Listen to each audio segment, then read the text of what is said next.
Good morning. Good morning. Welcome in. Happy Tuesday, everybody. Hopefully, you guys are doing well. Hopefully, you had a good holiday weekend. Apologies for no stream yesterday. Trying to get caught back up on everything after was in Chicago last week.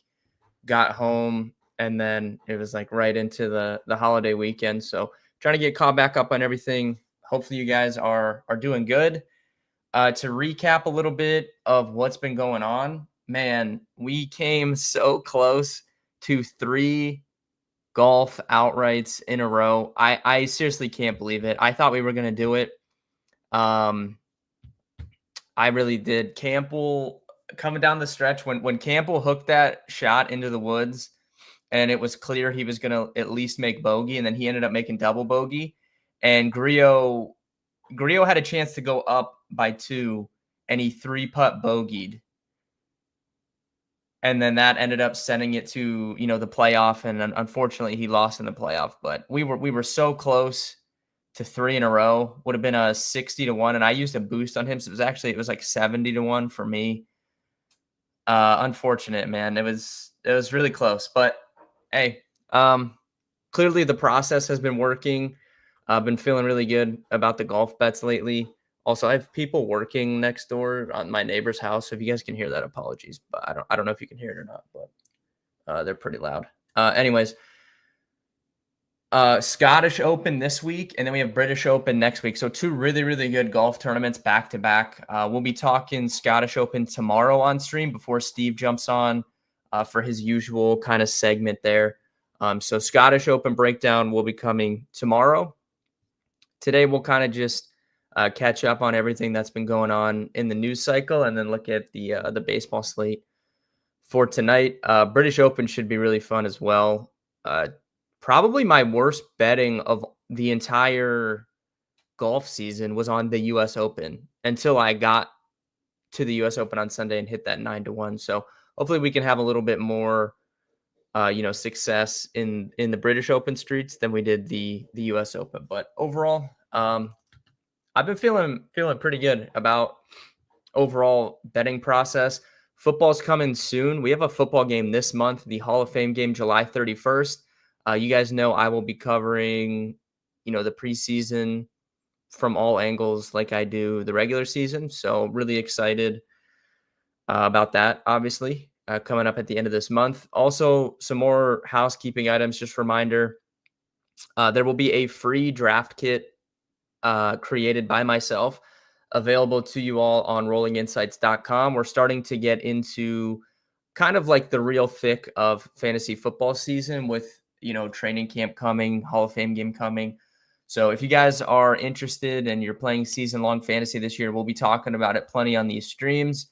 There will be a draft kit on the website with divisional previews for each division. The first one of those is already up on the website. The other ones, the other 7 divisions will be coming soon. My first run of rankings, I worked a lot on yesterday, so those are almost done. It'll be about 160-ish players on my ranking sheet, and that will be available to you guys in a data space for free, rollinginsights.com, as well as I'm going to take the rankings and put those into a blog post for you guys as well with some positional tiers that you guys can use during your drafts. And then there'll be other articles in the draft kit as well, sleepers, futures bets. And then obviously, my big article that I do in early August every year, kind of going over exactly how I'm going to draft my team. So lots of fantasy football content coming soon, as early as this week. Rollinginsights.com. Make sure you guys are tuned into that. And when my rankings will probably be finalized, at least my first run tonight. So, tomorrow, I'll see if we have time tomorrow. If not Thursday, we can pull those up on the stream and we can kind of walk through, my thoughts on the rankings and guys that I'm higher on right now than consensus. Side note, if you guys read my article last year, like how I'm drafting my teams, every single player that we drafted last year, it goes way higher this year. Like, seriously, We were getting Malik Neighbors in the 3rd round last year. He's like a top 10 pick. Devon Achane, we took a bunch last year. He's like a top 15 pick. Rashee Rice was one of my biggest flag plants of all last year.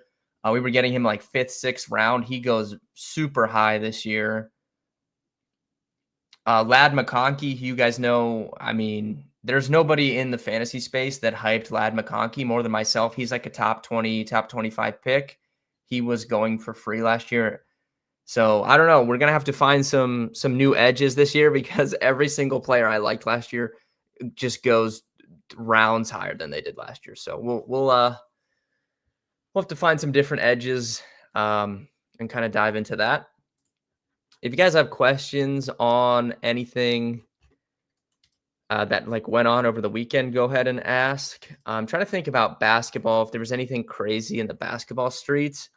No like new news on LeBron. I still well, first and foremost, the rumor that the Lakers were going to buy out LeBron, that's just not true. There's really no incentive for them to buy him out. I still think there's a 50-50 chance he gets traded to the Knicks, the Cavs, maybe even like I think he would want to go to the Eastern Conference because it's more of a clear path to get to the NBA Finals. But I honestly won't even rule out the potential that he could get traded to the Golden State Warriors. I don't know if the Warriors want to do that though.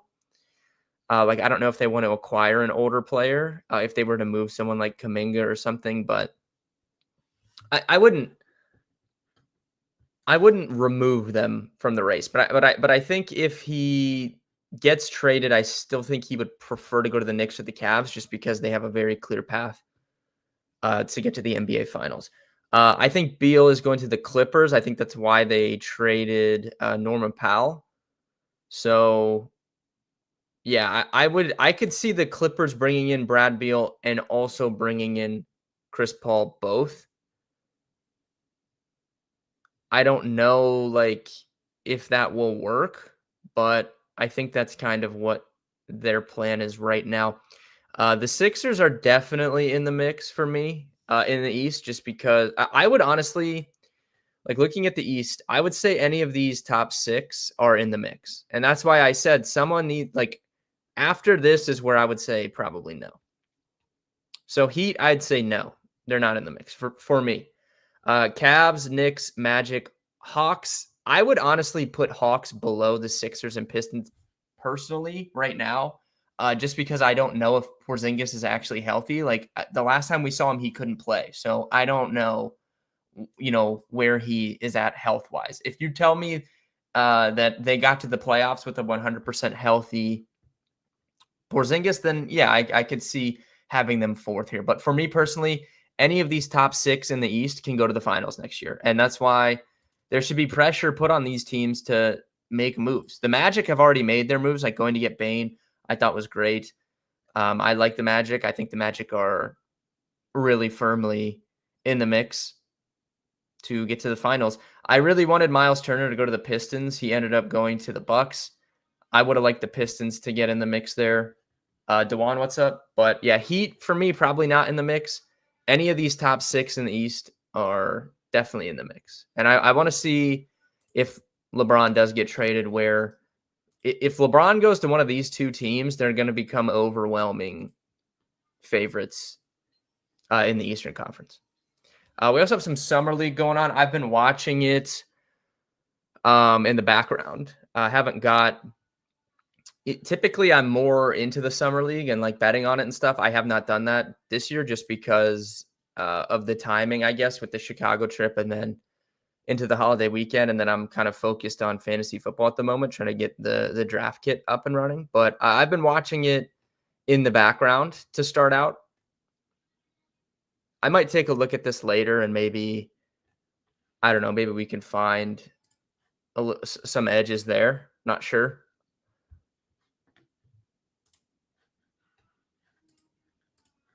As for baseball tonight, there was a couple of spots that stuck out to me that I'm interested in. Also, I've been working on the DFS and fantasy and betting and all that NFL kind of content plan for the upcoming and the schedule for the upcoming season. And I think you guys are going to be very, very excited about the amount of content that's coming from me, but also the return of some previous pieces of content that I know, did well in terms of viewership and, you guys enjoy. And, stuff got pretty weird with the situation I was in at the start of football season last year. So I'm excited to like really be, grounded and like ready to roll when football comes and not have to deal with any of that in the background and just kind of like really, really hone in. I mean, look, we've been crushing golf in the middle of July, like hitting 100-1 bets. Like imagine football is just going to be crazy. For number one pick right now, Dewan, I think Jamar Chase is going number one pretty much in every draft. I'm pretty on par with that. Don't have any issues there. But I think when I pull up the rankings later on this week and we run through it, there's definitely some guys.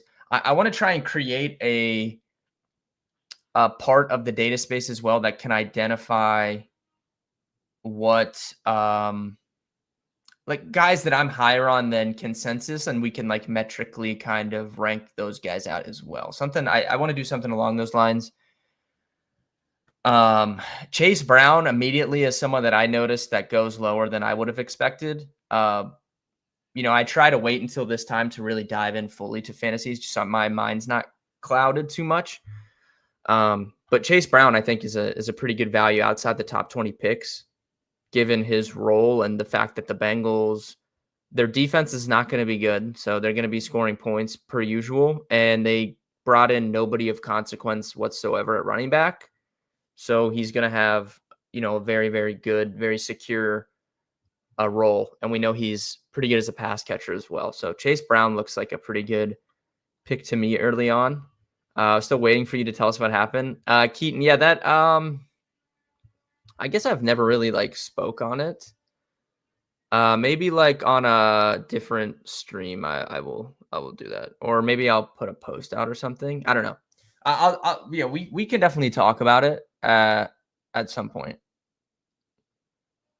I don't even know if you guys would believe like what went on. It's like I still like can't.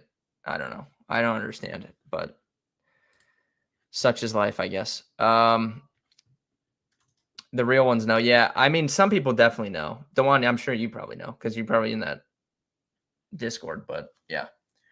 Guru, that kid Ace is let down already. Yeah. I don't want to read too much into like the first couple summer league games, but I mean, I was not a fan of him like coming out. So, not surprised that he's I thought it was hilarious, like just the difference in mentality from him versus like VJ Edgecombe, and then their just immediate performances in the summer league. I thought was hilarious. Cincy defense will never be good. Yeah, it's. I mean, I don't understand the Bengals. I rag on the Bengals more than anybody. So like I try not to because we do have like Bengals fans that watch this stream. And I feel bad that I like pick on them, but I mean, there's no way, even if you're a Bengals fan, you have to admit that they don't know what they're doing in terms of running their team. Like you have Joe Burrow on your team. You should be a perennial Super Bowl contender. They can't even get in the playoffs. Their defense, from where it was when they went to the Super Bowl to now, night and day. They've lost everybody good on their defense. They're going to lose Trey Hendrickson too, who's a top 5 pass rusher in football. And I don't understand I don't understand the Bengals. They cost themselves money because they refuse to pay anybody. Like they could have paid Jamar Chase 3 years ago and just locked him into a long-term deal at affordable money. And instead they wait until the last second and, have to pay him top dollar. And they going to do the same thing with with T Higgins. And it's just like, I don't understand what they're doing. Like, it should be telling to you that the Bengals have Joe Burrow and like nobody wants to come play there. Any other time, everybody would want to play for the Bengals. So I don't understand. Like, they're not even remotely in the Super Bowl picture for me, and they have a top 5 quarterback and the best receiver. Second, or I would say Chase and Jefferson's debatable, best receiver, but you have a top 3 or 4 quarterback and a top 2 receiver, and you can't even get in the playoffs. It's insane. Thoughts on this Terry contract dispute? Yeah, I would say I didn't expect him to actually be upset like you're saying, Nathan, until I've seen some of the clips and stuff. It does seem like he's a little bit upset, but right now,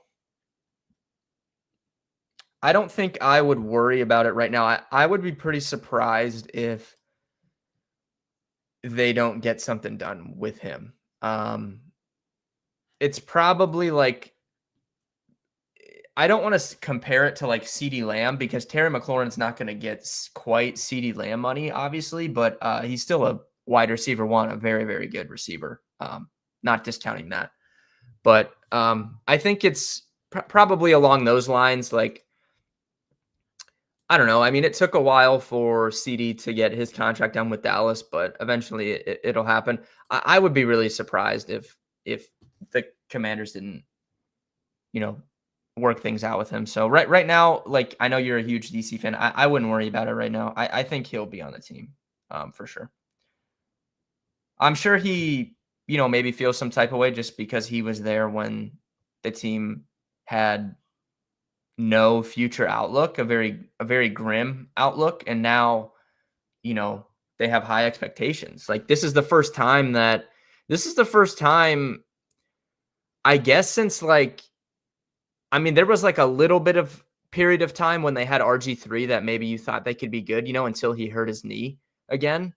But this is like the first time that I can really remember in my lifetime watching sports, like the Commanders like really have high expectations coming into the season. Like, they're one of the favorites to win the NFC. And they went to the NFC Championship game last year. So I'm sure he just feels some type of way because he was there when they were terrible. And, now they have high expectations and he was a part of that like culture change, but they'll sign him. I wouldn't be worried about it. A bunch of teams are being cheap. I agree, Guru. I mean, the smarter teams, you'll notice, just pay guys because they know that the NFL is as big as it's ever been, and there's no end of that in sight, at least in the short term.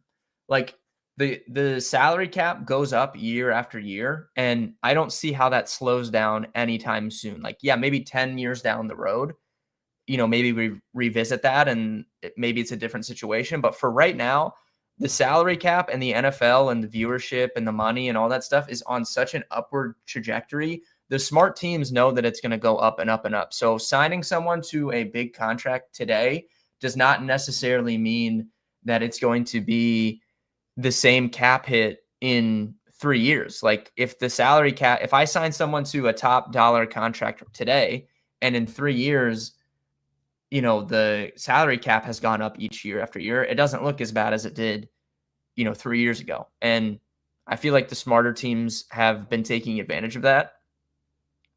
And the less smart teams, such as the Cincinnati Bengals, it comes back and it hurts them. I'm 31 years old and this first time. Yeah, it's crazy. I can't, like, I would have to go back and look.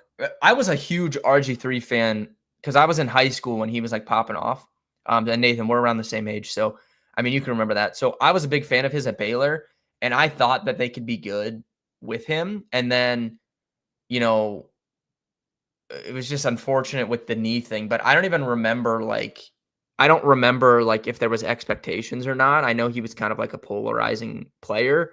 And even when they had Kirk Cousins, it was like they were more known for the drama of like, are they going to pay Kirk Cousins or are they going to franchise tag him again, compared to like actually how the team was performing. So, I mean, this is definitely Like, they're literally a top 2 or 3 favorite.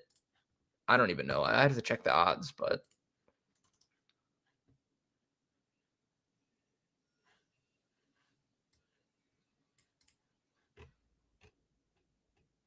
yeah, they're, like, right in line with everyone after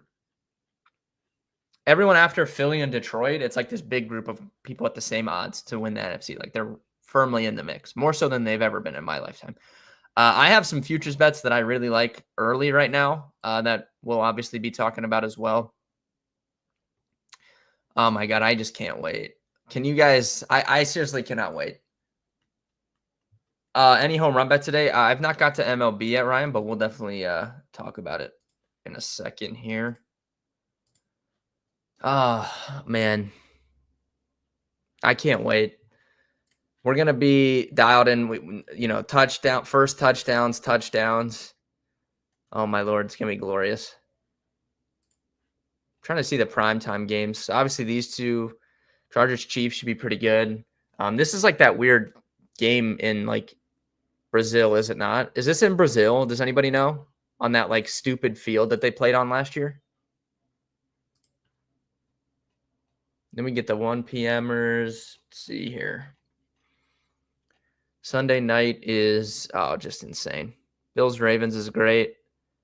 Bears Vikings is good too on Monday night. I think this is in Brazil. Yeah, Nathan, honestly, like I have really done well betting preseason. So I'm excited for that. Yeah, we did. Didn't we hit? I think I hit like a 14-1 on the Hall of Fame game last year. I think we did a halftime full-time bet and I think we won. I think it was like Jets. Was it the Jets and the Browns last year? I think it was like Jets halftime, Browns full game or something. I don't know. It was like 13 or 14-1. I think we hit that. That was crazy. Yes. Okay. Yeah. So this is Brazil on this trash field. So I mean, I don't know. There'll just be chaos in this game. I mean, I could see just off the top of my head, like obviously this is so far in advance.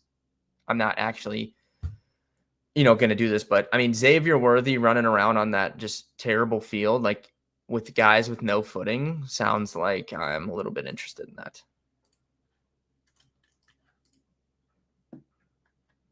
One King of the Diamond Friday on DraftKings. Nice, nice. Ryan, so can you answer? Because I don't really ever bet that because I mean, I don't know why I don't bet that to be honest, but is that where you pick? Is King of the Diamond you pick someone to hit a home run, and then if they hit a home run and they're on the highest scoring team of the day, is that how you win? Am I correct in that?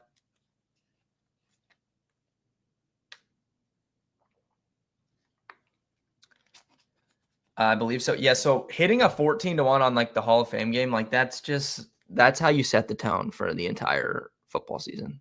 So we're gonna have to try and do that again.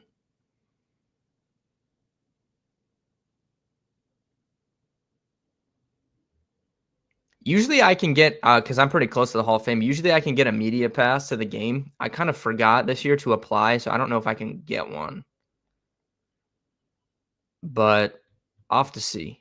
If I could be, regardless, I mean, I can be boots on the ground at the Hall of Fame game, no problem. So I don't know. That might need to happen. I'll see. Correct, but I picked 5 players to hit a home run. Only Walker hit for me, but still counts towards it. Okay, so you can pick like 5 guys to hit a home run. Okay, interesting. I guess I should probably do that more. I don't know why I don't, but all right. Anyways, okay. So for baseball tonight, if you guys have questions or anything, go ahead and ask. I was interested a little bit. I just have not trusted Jack Flaherty since the beginning of the season. I don't know. Something just like feels off with him. His expected ERA is lower than his actual. It's 4.84 versus 4.10. The strikeout rate is still good, 29%, but his walk rate is way up from last year. Last year he's at 6%. This year he's at 10. His some of the other stats like expected WOBA allowed, expected batting average, like those are all up as well. Exit velocity is up, barrels per plate appearance is up, his barrel rate is up. Something has kind of been going on, and I haven't really been able to kind of pinpoint exactly what it is. But I've been hesitant to bet on him. So I don't know. I was considering maybe the Rays for today. I definitely like the over in this late night game here. This 10.5 Braves A's. I like the over 10.5 here. So this could be a good spot for home run picks, I think.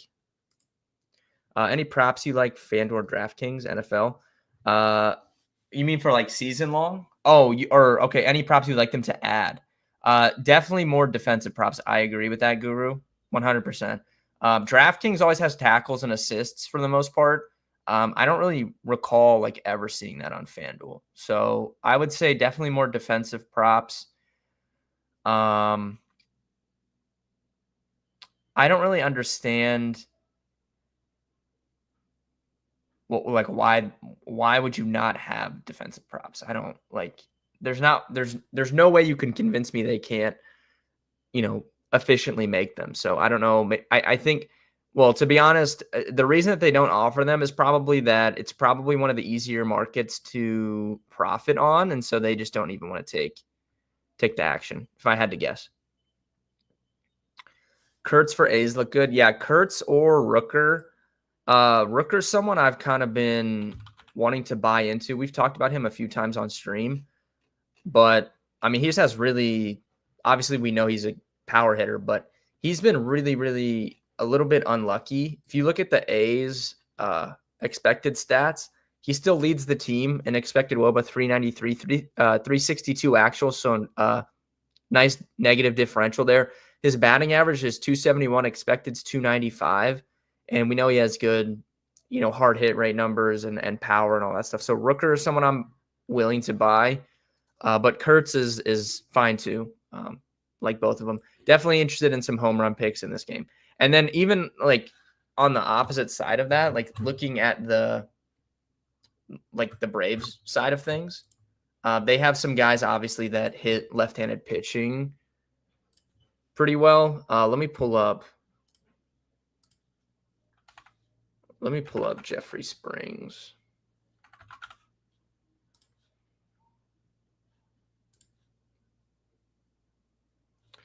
I'm going to see if his splits are bad. Let's take a look. I'll just look at this season for right now. Then I'll look at career. This season versus lefties. Okay, so he's given up 14 home runs to righties, 2 to lefties this year. So kind of some of the other stats don't look much different between lefties versus righties, but the home runs are clearly, 14 to 2 for righties. That's pretty significant. And then if we look at, let me see his pitch mix. Pretty heavy fastball, changeup. Fastball, changeup, slider, but his fastball is definitely his most used pitch. That's 42% of the time. And then changeup, slider is pretty even after that. If we look at the Braves expected stats, obviously we know they have good, I don't. The Braves have been such a weird team this year, but they have guys that can hit left-handed pitching pretty well. When you think about Ozuna and Riley, and even Olsen is pretty good lefty on lefty, to be honest.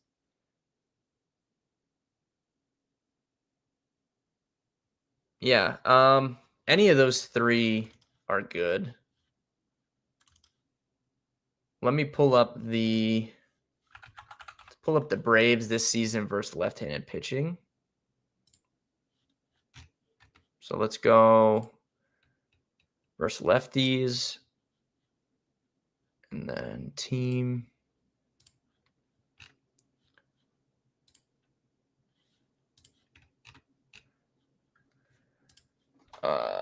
Pro Farm. This is very small sample size, so going to take him out. Sean Murphy leads the team in ISO against lefties at 316. Drake Baldwin, 257. Matt Olson, 213. Honestly, like Riley is down there at 136. Ozuna, 123. I really can't believe that, considering just like his kind of career mark.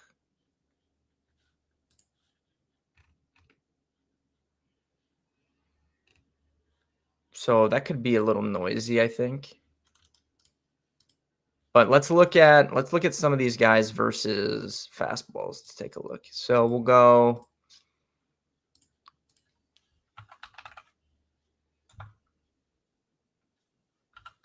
Look at Sean Murphy.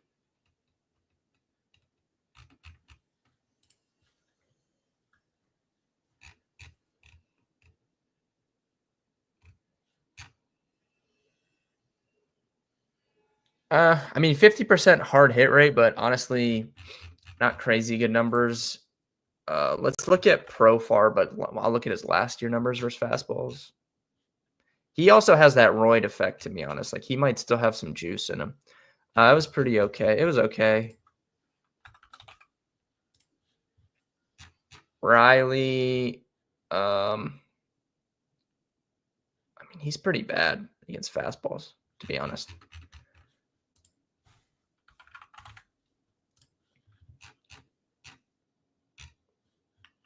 Ozuna might be the pick. So last year, Ozuna, 351 batting average, 291 expected, 58% hard hit rate against fastballs. This year, even though he's struggled, he's still at 275 and then a 310 expected batting average, 64% hard hit rate against fastballs.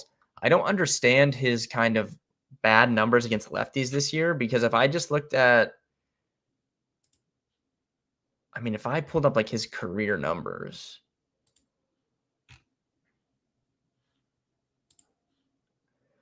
career splits versus lefties. Let me see here. If I can find his like. I guess it's not as good as I thought. But yeah, I mean, he's still. So his career is hitting 278 versus lefties. 268 against righties.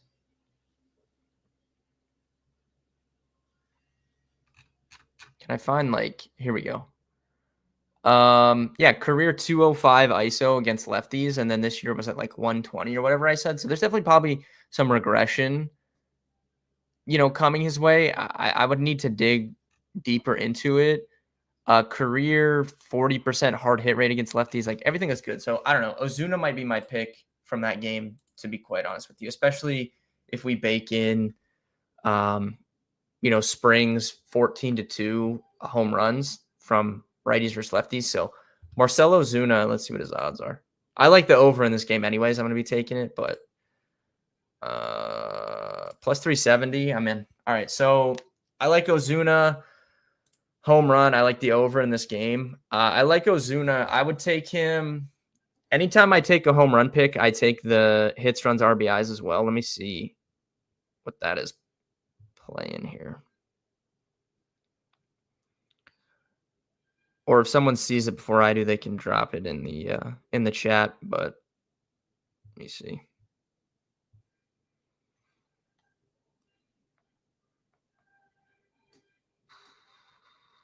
Let's see. Batters.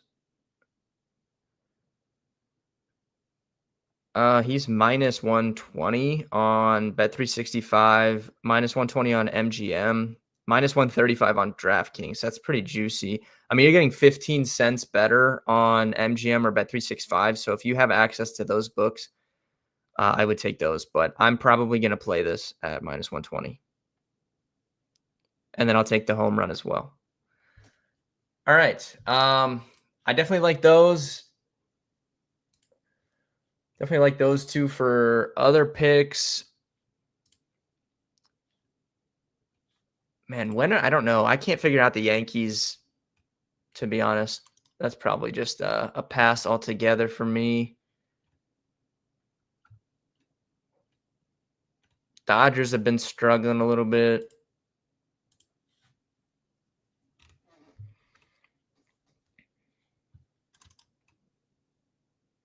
I mean, the Guardians against Hunter Brown. I mean, that's just like Hunter Brown's about to have dinner against this Guardians lineup. This Guardians lineup is terrible. So I would say parlay with the Astros with something. Let me see. Let me take these out. What could we pair up the Astros with? Maybe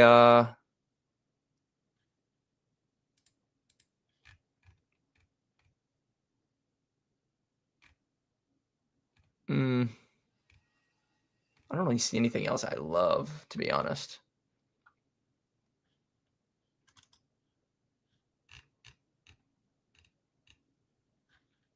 Maybe just take them first 5 on the spread. I mean, even that's minus 154. Dang. I don't know. I need to find something to pair this with, but I like this.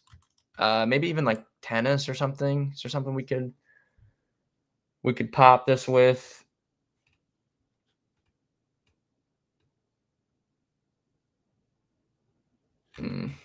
Nothing really.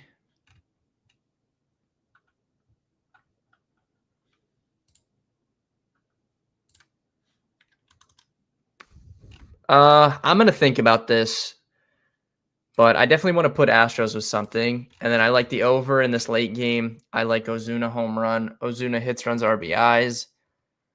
Maybe Padres. I don't know. I gotta look more into this to find something to put this with. Maybe Cardinals. I don't really trust the Cardinals though, to be honest. We'll look into it.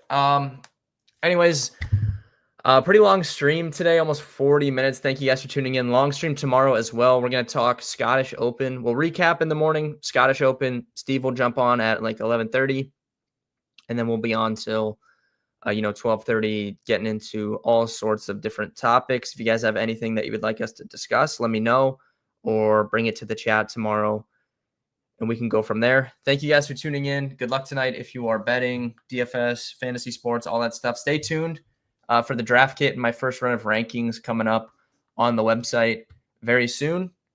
Good luck tonight, and I will see everybody tomorrow.